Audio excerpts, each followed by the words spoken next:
Man, middle of the night,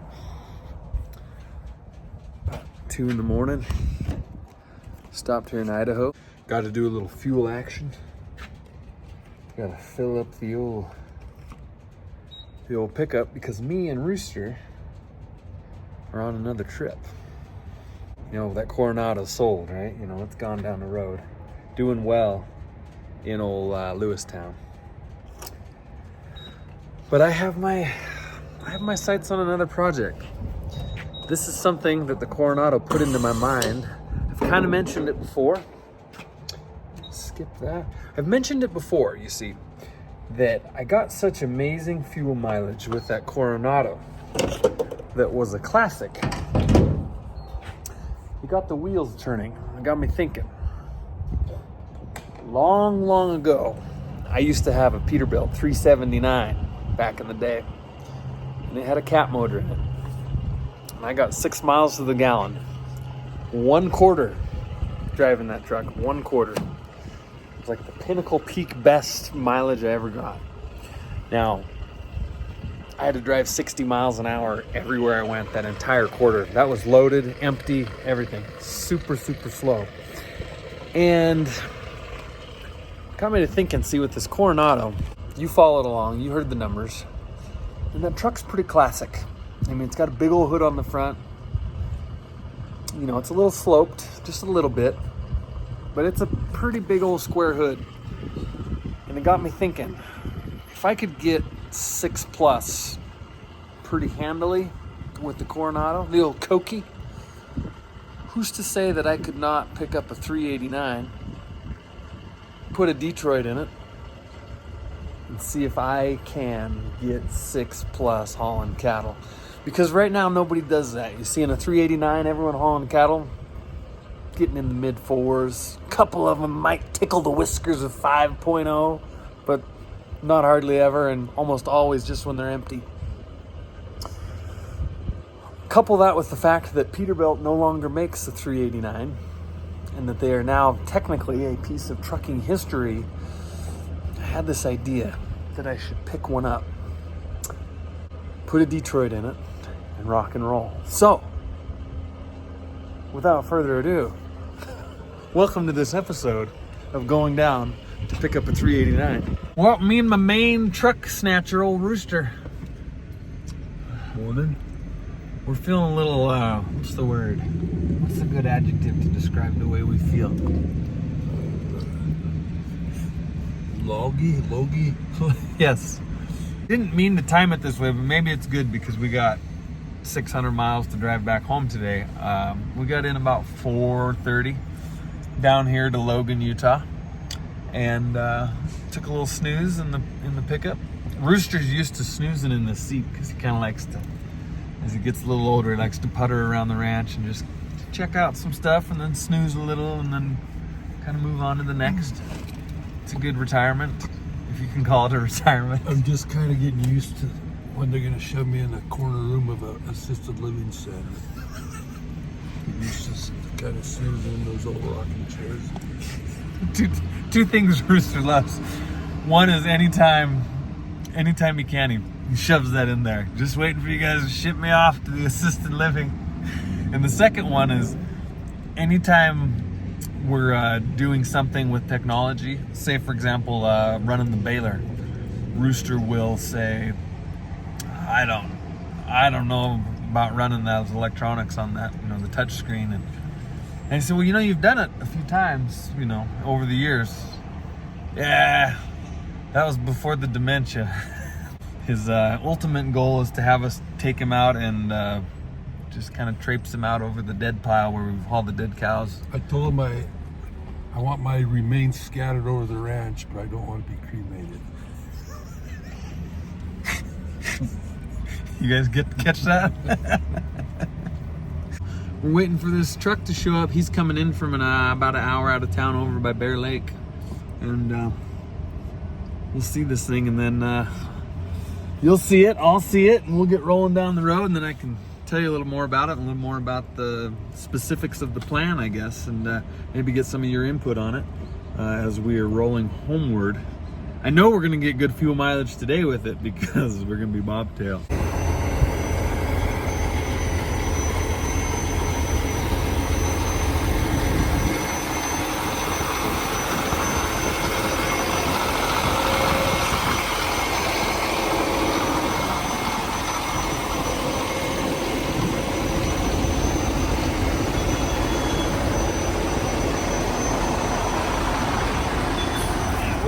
Huh?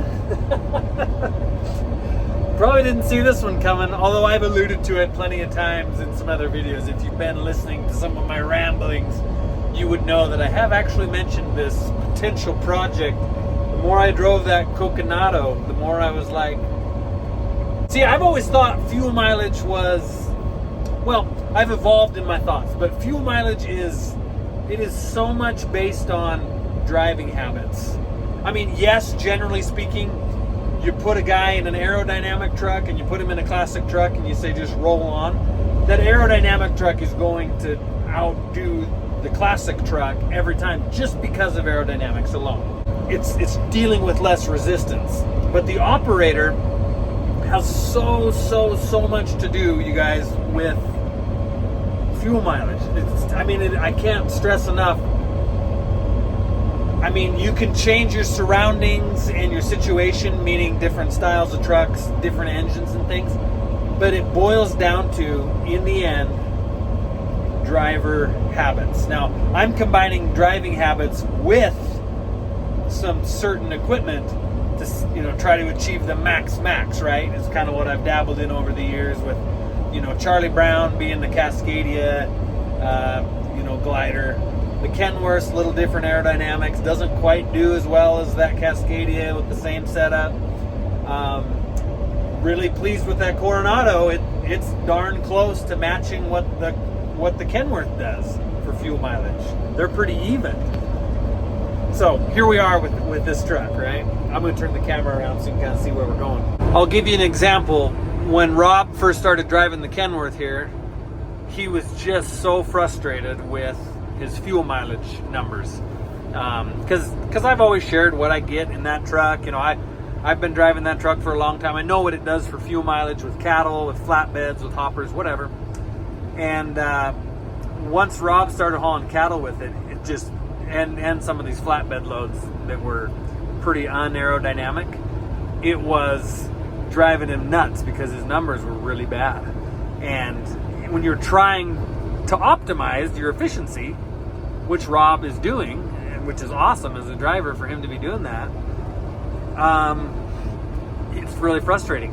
So we took that last double load where we met up, remember, a while back, and we took the runs through the night together. I said, just follow me, just do as I do, You'll see I don't really blow. Every once in a while I'll do a little puff of smoke out of the stacks, but you're hardly ever gonna see me blowing smoke. Just drive as I drive. Don't roll up on me. Just, you'll see. And once we got down there, he goes, man, I thought I was driving light before, but what I thought was light compared to what I've done in the past. He goes, I wasn't even in the ballpark of what you consider light. So, and since then he's been doing amazing. So just doing that one little run where he followed along and got to kind of mirror my driving habits has boosted his fuel mileage, basically a full mile per gallon in that truck, which is huge. Here's the other thing that you got to take into consideration with this deal. Am I going to get the peak fuel mileage performance that I can possibly get driving this truck hauling cattle? No, obviously not, right? Like peak mileage for me with my equipment is going to be driving that Cascadia with the same engine that I'm putting in this one. I've got a Series 60 Detroit procured. I got to go pick it up out in North Dakota and bring it back to Joe's. Probably bring you along with that just so I can chat and someone keep me company on the trip. We'll build it. It's gonna be fully custom engine, and something that's built for performance, so that I can do the best that I can. But I'm changing my lifestyle a little bit here, and I may have mentioned this before, but I guess here's the news. I took the head high school coaching job at our small local high school this year. So the landscape of what I'm doing as far as pounding miles on the pavement is drastically changing because football season is in the fall, and that's when I do most of my miles. But now I've got to be home every day through the football season. I'll still truck between practice periods in state doing local cattle and shuttle and sale barn stuff and things around. But the total amount of miles that I'll be driving will be reduced probably by 60%. Then once football's over, of course, I'll get out full on and go hit it hard. But things are just changing a little. So I'm determined to get over 6 miles per gallon with this project. I'm cutting my annual miles probably in half by doing this football coaching deal. And it's obviously it's not a financial thing. The pay is extremely dismal, but honestly it'll barely cover the fuel expenses just to drive back and forth to practice. Pretty much coach for free, and anyone that coaches knows this isn't news to you, but you coach basically voluntarily and they'll pay for your fuel to drive back and forth to practice.